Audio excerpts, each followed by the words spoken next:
You won't believe what I'm about to tell you. I'm sitting here from the county jail. Just kidding. But I almost ended up there for real. The moment I saw Sarah sprawled on our front steps, clutching her shoulder in agony, something cold and calculating clicked inside me, a familiar sensation I hadn't felt since my final deployment. 25 years as a Navy SEAL teaches you to channel rage into strategic patience. The HOA enforcer who had shoved my wife stood there with two of his cronies, smirking as if he'd just completed a successful mission. He had no idea who he was dealing with.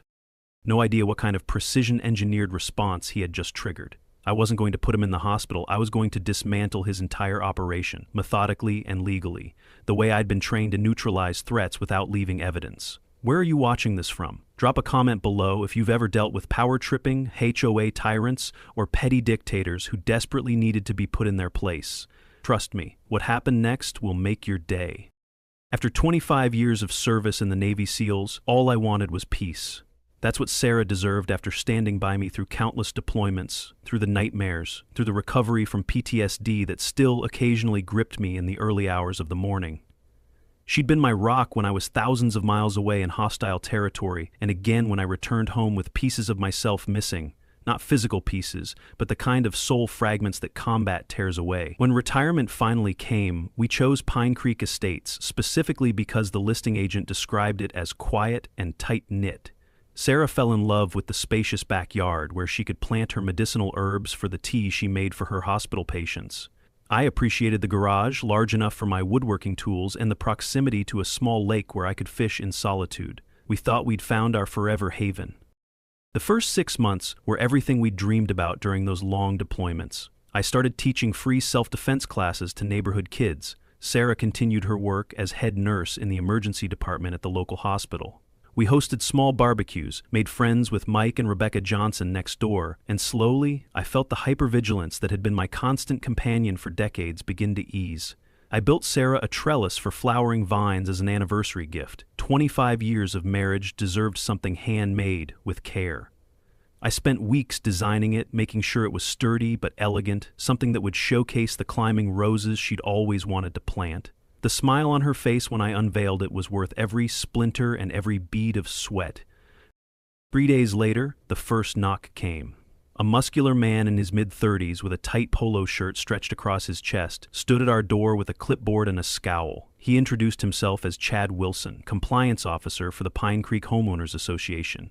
Mr. Morrison, your recently installed garden structure violates HOA Regulation 27B, Section 4. All external modifications require pre-approval by the Architectural Review Committee. This is a $500 0 violation and the structure must be removed within 48 hours. I remember blinking slowly, processing his words with the same deliberate calm I'd use when receiving unexpected intelligence in the field. I explained that we hadn't been aware of the need for pre-approval but would be happy to submit the paperwork retroactively. The rules are the rules. The rules are the rules. There's no retroactive approval process. Remove it or the fine doubles. He slapped the violation notice into my hand and strutted back to his HOA-branded SUV. That evening, as Sarah and I reviewed the HOA bylaws, a document I now realized we should have studied more carefully before purchasing, Mike Johnson leaned over our shared fence. "I see you've met the HOA enforcement squad," he said with a grimace. "Be careful with them. I'm a retired cop and even I can't stomach how they operate. Karen Matthews runs this place like it's her personal kingdom. They've forced at least 3 families to sell and move out in the past year alone." This information triggered my analytical mind, the part of me that had planned operations and assessed threats. Why would an HOA be so aggressive that it drove residents away? Homeowners associations typically wanted stability, not turnover. Something didn't add up, and in my experience, incongruities often pointed to hidden motivations.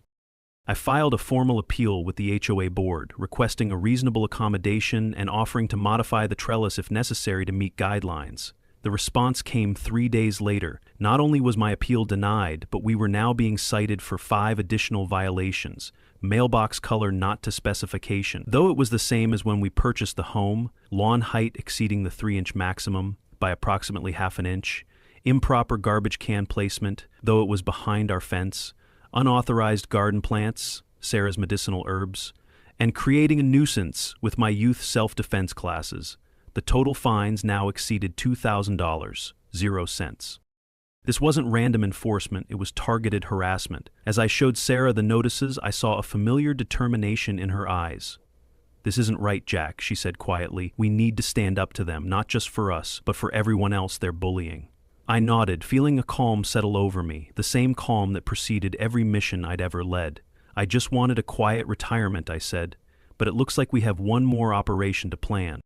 I requested a meeting with the HOA board, determined to address this situation professionally and directly. The meeting was held in the community clubhouse, a tastefully decorated space that screamed over-budget renovation. 5 board members sat behind a long table like judges at a tribunal, with Karen Matthews in the center. At 58, she had perfectly coiffed blonde hair, jewelry that cost more than most residents' monthly mortgage payments, and the kind of smile that never reached her eyes.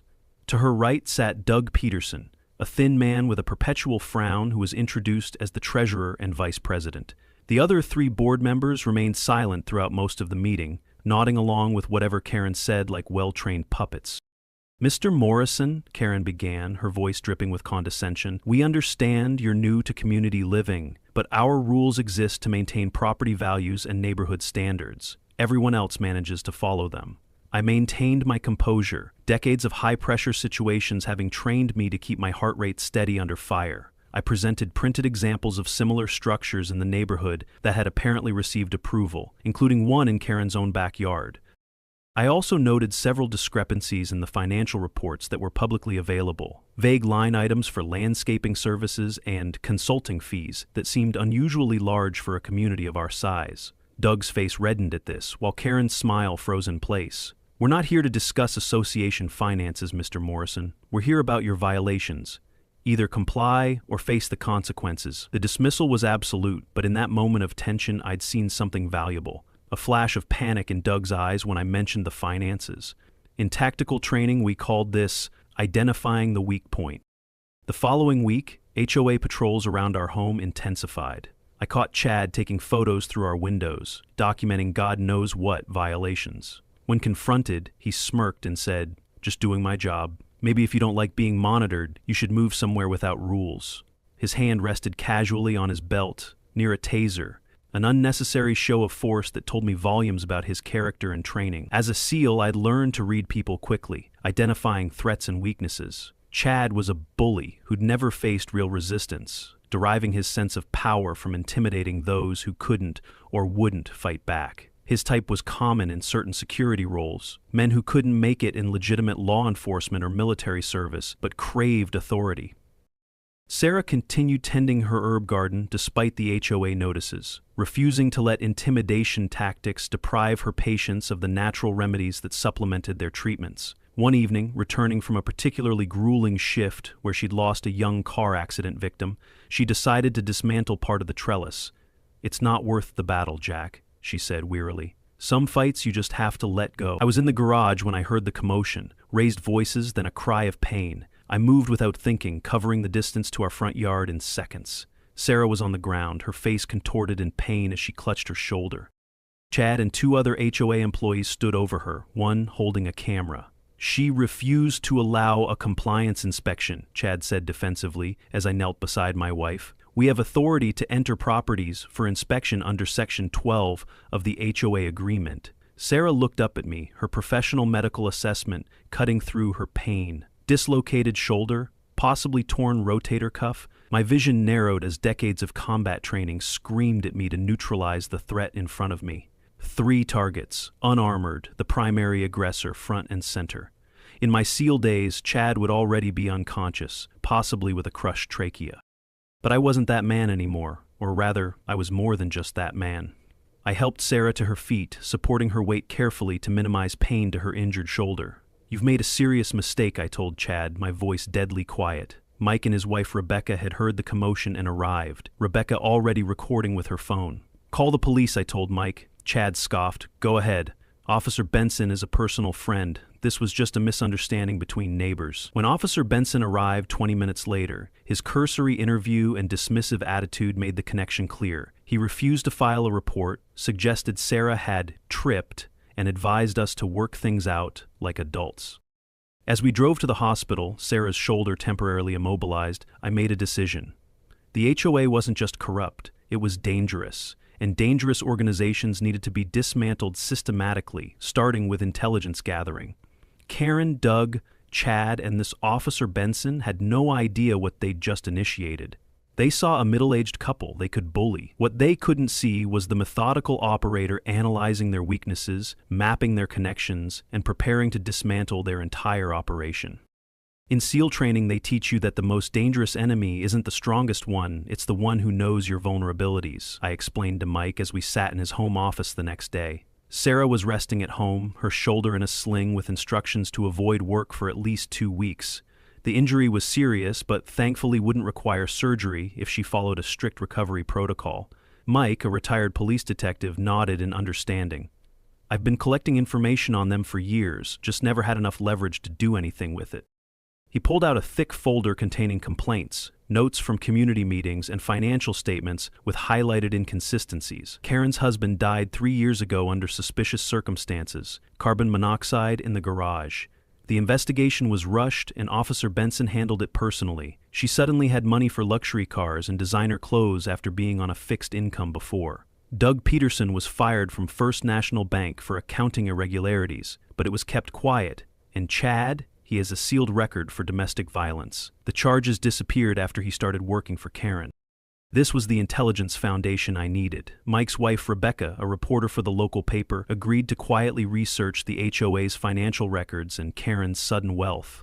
I've wanted to run this story for years, she confided, but could never get enough sources willing to go on record. Most people are too afraid of retaliation. I understood their fear. When you're facing an opponent with power over your home and financial security, standing up takes extraordinary courage. The same dynamic exists in countries under authoritarian control. People accept daily injustices because the cost of resistance seems too high. But every oppressive system has weaknesses, and I'd spent my career identifying and exploiting them. I called Sam Wilson, a young lawyer and former Army Ranger who owed Sarah his life after she'd worked 36 straight hours to save him following a motorcycle accident during his leave. He arrived at our home that evening, refusing payment and insisting this was about balancing the scales. Together, we pored over the HOA bylaws, state regulations governing homeowners associations, and financial disclosure requirements. They've violated at least 6 state statutes, Sam concluded, shaking his head. The problem is, enforcement usually requires residents to hire expensive attorneys and fight lengthy battles. They count on people giving up. I smiled slightly, remembering similar assessments during particularly challenging missions. They haven't faced someone with nothing but time and proper training. In the SEALs, we learned that when conventional approaches fail, you change tactics. We're going to hit them from angles they aren't defending. Over the next week, I systematically documented every HOA violation within the neighborhood. Selective enforcement was illegal under state law.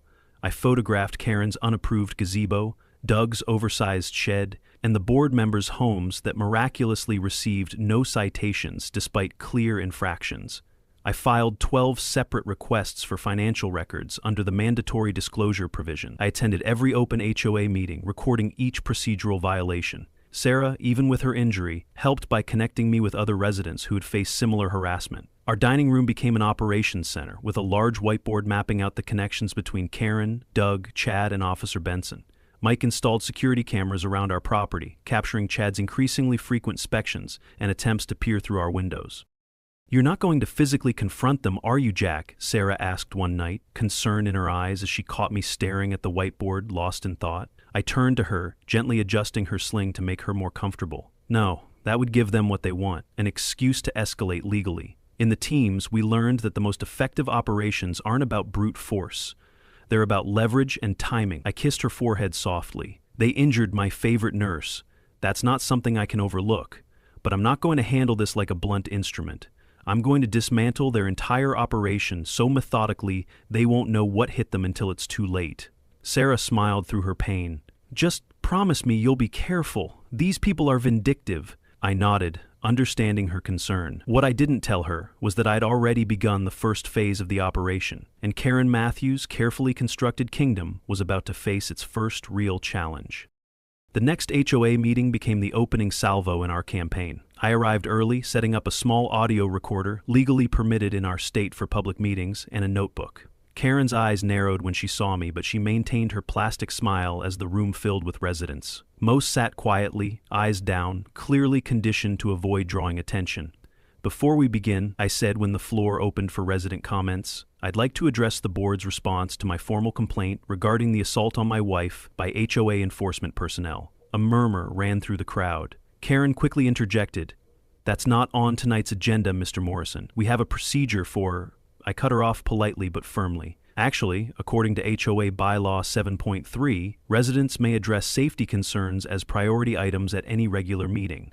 I've distributed copies of the relevant section to everyone present. I handed out pre-prepared packets containing not just the bylaw, but also witness statements regarding Sarah's injury and photos of similar unapproved structures throughout the neighborhood that hadn't received citations. Doug Peterson's face flushed red as I methodically laid out the selective enforcement pattern. "This is absurd. You're disrupting a community meeting with personal grievances," he sputtered. I maintained perfect calm, my voice steady. "I'm exercising my rights as a resident under the very bylaws you're entrusted to uphold. Additionally, I've submitted 12 requests for financial records that are legally required to be accessible to all association members. To date, none have been fulfilled, which violates both HOA transparency requirements and state law." The other residents were watching now, heads up, a few nodding slightly. Karen attempted to regain control by calling for a motion to adjourn, but I noted loudly that doing so without addressing safety concerns would constitute another bylaw violation. For perhaps the first time in years, the meeting continued despite Karen's obvious desire to end it. Over the following weeks, I created an informal online community forum for Pine Creek residents. Initially, participation was minimal, but it grew as people began sharing their own HOA horror stories anonymously. One elderly resident had been fined for having a wheelchair ramp installed without prior approval, despite ADA protections. Another family had been cited when their holiday decorations included Hanukkah symbols alongside Christmas ones, allegedly for excessive lighting. A pattern emerged of selective enforcement targeting anyone who questioned the board's decisions. I shared detailed information about residents' rights, state laws governing HOAs, and how to document violations properly. Karen tried to shut down the forum by claiming it violated HOA communication policies, but as Sam pointed out in a widely distributed legal analysis, such restrictions were unenforceable and potentially illegal.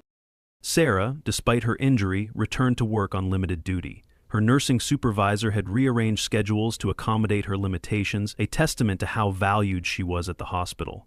During her second day back, she encountered Chad being treated for a motorcycle accident. Despite being the man who had injured her, she maintained her professional demeanor, even taking extra time to explain his care instructions clearly. "Why are you being nice to me?" he asked suspiciously. Sarah adjusted his IV with practiced hands. "Because that's my job, and because treating people with dignity isn't conditional on whether they've done the same for me." I saw a subtle change in Chad's expression when Sarah told me about the encounter. Confusion, as if a worldview was being challenged. It was a small crack, but in my experience, organizational betrayal often began with such fissures. Meanwhile, I filed a formal complaint with the state regulatory agency overseeing homeowners associations, complete with documentation of Sarah's injury, selective enforcement patterns, and financial disclosure violations. Rebecca's investigative work had uncovered concerning patterns in HOA expenditures, $15,000 for landscape consultation to a company that didn't exist but shared an address with Karen's sister, $25.00 for security consulting to Doug's son's one-man company, and over $50.00 in miscellaneous administrative expenses with no itemization. Mike's police connections provided another valuable piece of intelligence. Officer Benson received free membership to the exclusive golf club adjacent to Pine Creek courtesy of Karen, and had intervened in at least 4 previous complaints against the HOA board. The web of corruption was more extensive than we'd initially thought, not just petty power trips, but systematic financial exploitation. Karen and Doug must have received notification of the state investigation because the harassment intensified. New violation notices appeared daily: grass too tall, improper trash can placement, unauthorized vehicles, my own truck, which had been parked in the same spot for months. Chad and another HOA employee photographed our property constantly, sometimes peering through windows. When confronted, Chad smirked. "Just doing my job. Is there a problem?" The intimidation tactics would have worked on most people, but they didn't understand who they were dealing with. In SEAL operations, increased enemy activity often signaled desperation, a recognition that their position was being compromised. Their escalation confirmed we were on the right track. The next phase of our operation would hit them where it really hurt: their finances and their carefully constructed image of authority. I returned home one afternoon to find our front door plastered with violation notices. A dozen new infractions with fines exceeding $5,000, 0 cents. Doug Peterson approached as I removed them, offering what he thought was a reasonable compromise. "Jack, this doesn't need to get messy," he said with false conciliation. "Karen asked me to talk to you man to man. We're willing to waive all the fines if you drop the state complaint and consider selling. Pine Creek might not be the right culture fit for your family." I studied him with the calm assessment I developed negotiating with warlords. "That sounds remarkably like extortion, Doug. I wonder how the state investigators would interpret such an offer." His friendly facade cracked. "You're making a big mistake. You have no idea who you're dealing with." I allowed myself a small smile. "Actually, I think that's your problem, not mine." We escalated our strategy, with Sam obtaining a temporary restraining order preventing any surprise inspections of our property. Rebecca had collected statements from 15 residents who had experienced similar harassment, but had been afraid to speak up. Most importantly, we'd received an anonymous email from a former HOA accountant with bank statements showing a separate account under Karen and Doug's control where significant association funds had been diverted. Karen's response was to call an emergency HOA meeting to vote on a special assessment, an additional $2,000, 0 cents per household, for legal defense of community standards. The real purpose was clear: drain the association's legitimate funds before investigators could review the books. At the meeting, Karen portrayed our legal challenges as an attack on property values. After she finished, I stood and addressed the room. "My name is Jack Morrison. My wife and I moved here after I retired from 25 years of military service, looking for a peaceful community. Instead, we found an HOA being used as a personal piggy bank by its leadership. I methodically presented evidence of financial mismanagement, selective enforcement, and retaliatory practices. By meeting's end, the special assessment vote had failed, and Karen stormed out, her control visibly cracking. That night, Chad and 2 other men were caught on our security cameras attempting to access our backyard. Officer Benson dismissed the restraining order violation as a misunderstanding despite clear video evidence. Fortunately, we'd arranged for a county sheriff's deputy, a former Marine who Mike knew, to arrive minutes later. The conflicting police reports created documentation demonstrating the local police department's bias. The next morning, I filed formal complaints against both Chad and Benson, resulting in Benson being placed on administrative leave. Karen and Doug held another emergency board meeting at Karen's home, where a recording device we'd legally planted captured them discussing how to handle the Morrison problem permanently. Options included fabricating building code violations, having Benson plant evidence against us, and hiring private investigators to dig up dirt. The recording was damning, but Sam advised holding it in reserve while we pursued the financial angle. Karen, increasingly desperate, distributed a financial summary that contradicted previous reports, creating a documented paper trail of misrepresentations. Sam immediately filed updated complaints with both state authorities and the district attorney's office. The trap was set, and Karen and Doug were walking right into it. The certified letter from the HOA's attorney threatened a property lien for unpaid fines totaling $14,750, 0 cents, an absurd amount based on violations we hadn't even been notified about. Sarah's face paled as she read it. "Jack, they could actually take our home." I examined the letter carefully. "They're trying to force us to either pay or spend even more fighting it in court. It's a desperation move." Sam confirmed my assessment. "This is legally questionable at best, but fighting it would be expensive. They're betting you'll back down rather than face a protracted legal battle." I smiled slightly. They still don't understand who they're dealing with. In the SEALs, we had a saying: "The only easy day was yesterday." I've never backed down from a necessary fight. Our counterattack was multi-pronged. Sam submitted a comprehensive audit request to the court, Rebecca published her first article on the HOA's questionable practices, and we received another anonymous tip with detailed information about offshore accounts where HOA funds had been transferred. The pressure increased when Chad appeared at Sarah's hospital to deliver a thinly veiled threat. "The board wanted me to remind you that accidents happen. It would be terrible if something happened to your house while you were at work." Sarah, showing remarkable composure, responded, "That sounds remarkably like a threat, Mr. Wilson. As a mandatory reporter, I'm obligated to inform hospital security and the police. Would you like to clarify your statement before I make that call?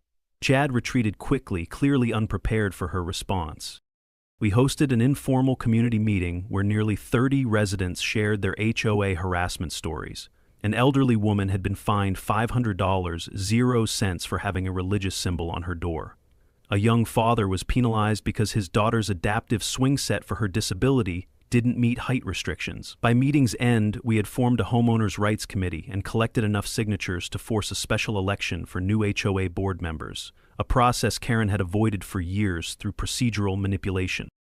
When Karen's attorney claimed most signatures were invalid and suggested that only homeowners without outstanding violations could participate in elections, it only strengthened our resolve. Meanwhile, we learned that Officer Benson had agreed to help Karen and Doug solve their problem permanently by planting drugs in my vehicle.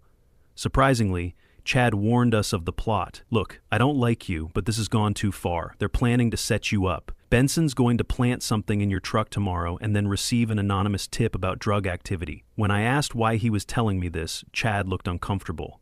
Your wife treated me like a human being when she had every reason not to, and I've seen the financial records. Karen and Doug have been stealing from all of us for years. Instead of avoiding the trap, I decided to use it. With Sam's guidance and Mike's help, we installed additional hidden cameras in and around my truck, then waited. Around 2 a.m., our cameras captured Officer Benson planting a small package under the driver's seat. 3 hours later, he returned in uniform, citing an anonymous tip about drugs in my vehicle. The trap was set, and Benson was about to learn the consequences of underestimating a retired SEAL. When Benson approached with his anonymous tip, I played along with just enough confusion and outrage to seem authentic. I have nothing to hide, I said, providing consent to search. Benson triumphantly retrieved the package he'd planted earlier. Well, what do we have here? Looks like someone's been involved in some illegal activities. I maintained calm as he opened the package, his smirk faltering when he discovered it contained baking sugar, not illicit substances. I don't understand, he muttered. There must be some mistake. That's when I played my trump card. No mistake, Officer Benson. Just a different substance than you planted at 2:17 this morning. I've already replaced the contents, and I have high-definition video of you approaching my vehicle and placing that package. Copies have been forwarded to my attorney, the police chief, and the district attorney's office. The color drained from Benson's face. The other officer, clearly not involved in the conspiracy, looked confused. What's he talking about, Ben? Benson stood frozen, holding evidence of his own crime. In the SEALs, I said conversationally, we learn to anticipate enemy actions and prepare countermeasures. You're currently holding evidence of attempted framing of a civilian, abuse of police authority, and criminal conspiracy. The police chief arrived, Benson was taken into custody, and formal statements were collected. By afternoon, word had spread throughout Pine Creek. The corrupt officer working with the HOA had been caught red-handed. Karen and Doug panicked, calling an emergency board meeting at Karen's home, their third violation of open meeting requirements in a month. This time, we were fully prepared. Sam had obtained a court order requiring all HOA meetings to be properly noticed and open to all residents based on the pattern of prior violations. When Karen attempted to hold the meeting behind closed doors anyway, a process server delivered the court order along with a notice that continuing would constitute contempt of court. Neighbors who had previously been too intimidated to speak up gathered outside Karen's house with signs demanding financial accountability. Local news crews captured the scene. Angry residents, a flustered Karen shouting at the process server, and Doug attempting to flee through a back entrance, only to find Mike Johnson calmly waiting, recording everything on his phone. "Going somewhere, Doug?" Mike asked pleasantly. "The meeting hasn't even started yet." The recording we'd obtained from the previous closed-door meeting proved devastating when Sam played it for the district attorney. Karen and Doug explicitly discussed using HOA funds for personal expenses, targeting specific homeowners for harassment, and their plan to plant evidence with Benson's help. "This goes beyond civil violations," the assistant district attorney told Sam. "We're looking at criminal conspiracy, embezzlement, extortion, and abuse of power. We'll need formal statements from affected residents." Within 48 hours, search warrants were executed for Karen's home, Doug's residence, and the HOA office.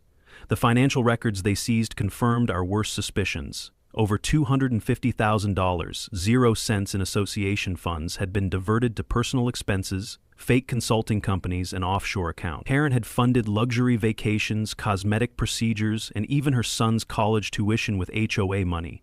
Doug had covered investment losses and a gambling habit. The board members who had supported them had received kickbacks in the form of waived HOA fees and personal services paid from association funds. The arrests came on a Wednesday morning. I deliberately positioned myself where I could watch as Karen was escorted from her home in handcuffs, her carefully maintained facade of superiority crumbling as neighbors witnessed her downfall. At the police station, according to Mike's source, Karen demanded to know why she was being treated like a common criminal. The booking officer replied with a hint of satisfaction. "Do you know who you've been harassing, Mrs. Matthews? That man you've been threatening is a decorated Navy SEAL with 25 years of service. You're lucky all he did was expose your crimes instead of using his particular set of skills." Karen's face reportedly went pale as the realization sank in. Morrison is a SEAL? The officer nodded. Team 6, Bronze Star with Valor. And you pushed his wife down a flight of stairs. Rebecca's front page story ran the next day. Hundreds of thousands stolen, residents systematically harassed.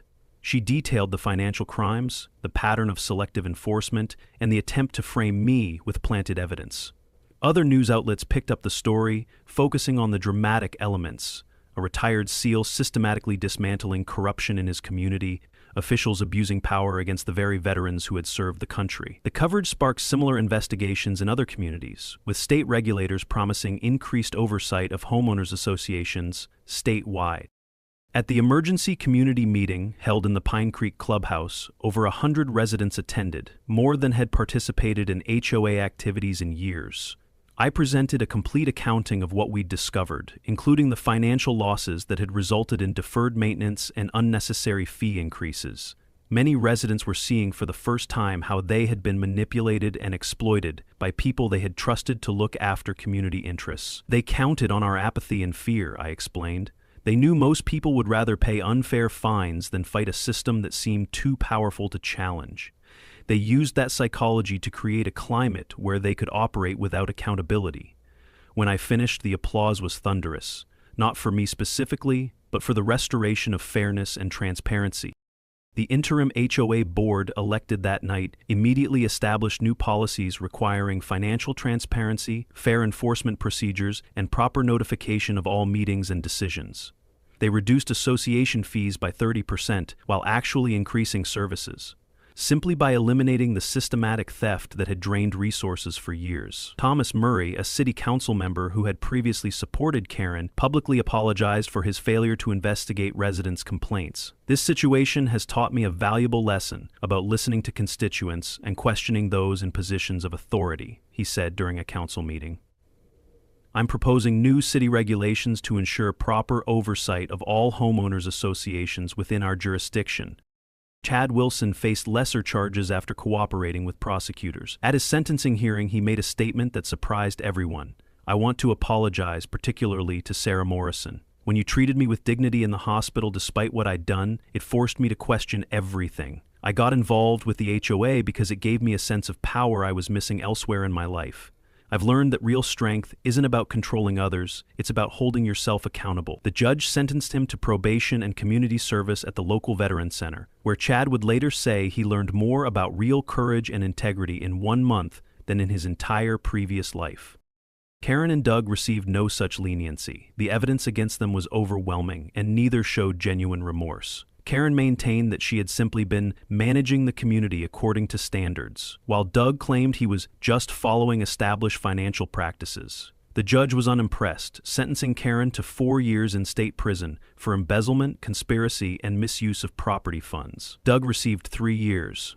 Their assets were seized to repay the stolen HOA funds, with Karen's luxury car and vacation timeshares sold at auction to help restore the depleted community accounts.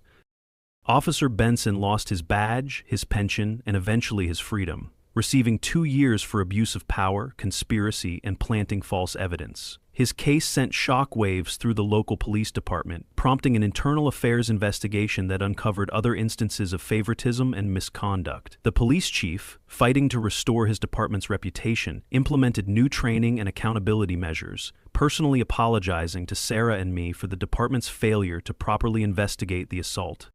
6 months after the arrests, Pine Creek Estates had transformed. The community that had once operated under a cloud of fear now held regular social events, neighborhood improvement projects, and transparent governance meetings. The trellis I had built for Sarah stood as a symbol of our victory, covered in flowering vines that attracted butterflies and hummingbirds. My self-defense classes for neighborhood youth had grown to include seminars on civic engagement and community organization for adults, teaching the same principles that had helped us overcome systematic corruption.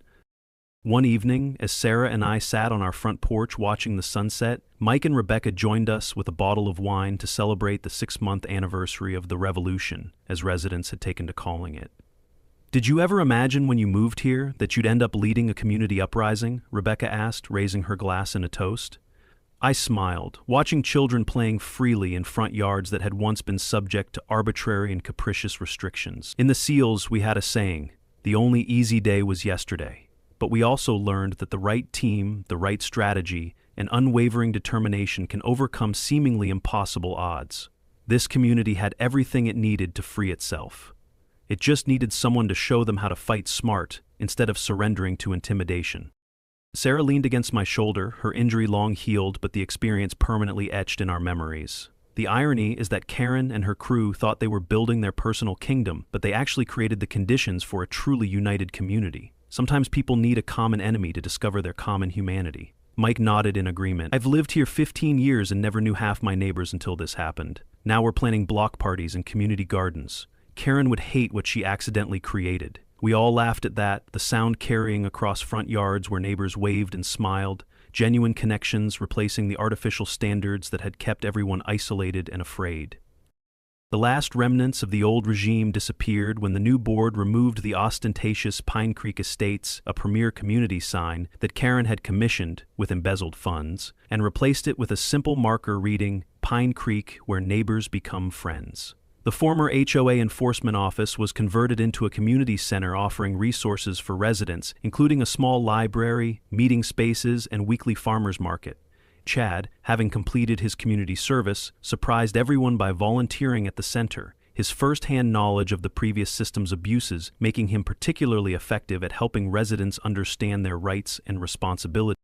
Sarah returned to her nursing career fully, but with a new focus on community health education. The experience with the HOA had shown her how systems designed to protect people could be weaponized against them when transparency and accountability were removed. She developed programs teaching patients to advocate for themselves in healthcare settings, applying the same principles that had helped us overcome institutional bullying. Her shoulder occasionally ached in cold weather, a physical reminder of where our journey had begun, but she considered it a small price to pay for the community we have now. As for me, the skills I had honed over 25 years as a SEAL found unexpected application in civilian life. The methodical intelligence gathering, strategic planning, and tactical patience that had served me in combat zones proved equally valuable in confronting domestic corruption. I began consulting with other communities facing similar issues, teaching residents how to document abuses, build coalitions, and use legal leverage to restore fairness and transparency. The principles are the same whether you're facing armed insurgents or corrupt bureaucrats, I explained during a community organizing workshop. Identify the power structure, document the abuses, build alliances, and apply pressure at the weakest points. Most importantly, never let them isolate you. Isolation is how corrupt systems maintain control. 1 year after Karen's arrest, Pine Creek Estates hosted its first community-wide celebration, not the exclusive appearance-focused gatherings of the previous regime, but an inclusive block party where children played freely, neighbors shared home-cooked food, and differences were celebrated rather than regulated into conformity. As the afternoon sun cast long shadows across lawns now personalized to reflect the diverse tastes and needs of individual families, a reporter from a national magazine covering the event asked me what I considered the most important lesson from our experience. "Freedom requires maintenance," I said after considering the question. Whether it's a nation or a neighborhood, the price of liberty is constant vigilance against those who would use power for personal gain rather than community benefit. In the military, I fought for American values on foreign soil. Here, I discovered those same values needed defending in my own backyard. The weapons were different, documents instead of rifles, evidence instead of explosives, but the fundamental principle was identical. Stand up for what's right, no matter the personal cost. The reporter nodded thoughtfully. And was it worth it? All the stress, the risk to your reputation, the threat to your home? I looked across the gathering where Sarah was laughing with neighbors who had once been too frightened to speak to each other, then at the trellis that had started our journey, now a living monument to persistence and renewal. Some fights choose you. When they do, the only question is whether you'll face them with courage or bow to intimidation. For 25 years in the SEALs, I learned that the hardest battles often yield the most meaningful victories. This wasn't the peaceful retirement I imagined, but it gave us something more valuable, a community worth fighting for.